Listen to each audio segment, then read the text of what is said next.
অগ্নিকে টোপ হিসেবে ব্যবহার করে জনাব ও রিচাকে পুলিশের হাতে তুলে দিল কথা। হ্যাঁ বন্ধুরা, এমনটাই দেখতে পাবো আমরা কথা ধারাবাহিকের আগামী পর্বগুলোতে।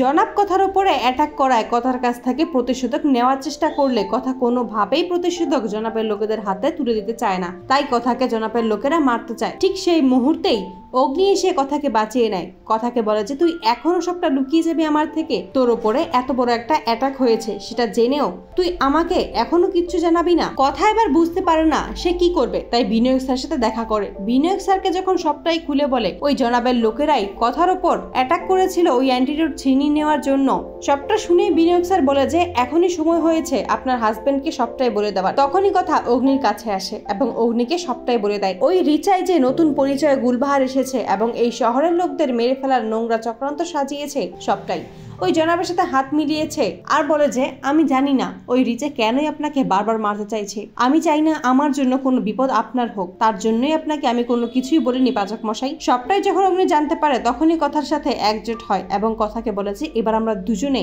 একত্র হয়ে ওই রিচা ও জনাবকে হাতে নাতে ধরবো এবং পুলিশের হাতে তুলে দিব। তখনই কথা প্ল্যান করে কিভাবে রিচাকে ও জনাবকে পুলিশের হাতে তুলে দিতে পারবে। তখন বিনায়ক স্যার বলে যে শুধুমাত্র একটা উপায় আছে, যদি তুমি তোমার হাজবেন্ডকে টোপ হিসেবে ব্যবহার করতে পারো তবেই তুমি ওই রিচা আর ওই জনাবকে হাতে নাতে ধরতে পারবে। কিন্তু কথা কোনোভাবেই রাজি হয় না অগ্নিকে টোপ হিসেবে ব্যবহার করার জন্য, কিন্তু অগ্নি বলে যে এটা ছাড়া তোর হাতে কোনো উপায় নেই, তবে আমি রাজি আছি, তাই অগ্নিকে টোপ হিসেবে ব্যবহার করে। তো বন্ধুরা, তোমরা এটাই তো চাও এভাবেই যেন অগ্নিকে টোপ হিসেবে ব্যবহার করেই জনাব ও রিচাকে পুলিশের হাতে তুলে দিতে পারে? কথা কমেন্টে জানাও। আর নিয়মিত আপডেট পেতে আমাদের চ্যানেলটি এক্ষুনি সাবস্ক্রাইব করে পাশে থাকো। ধন্যবাদ।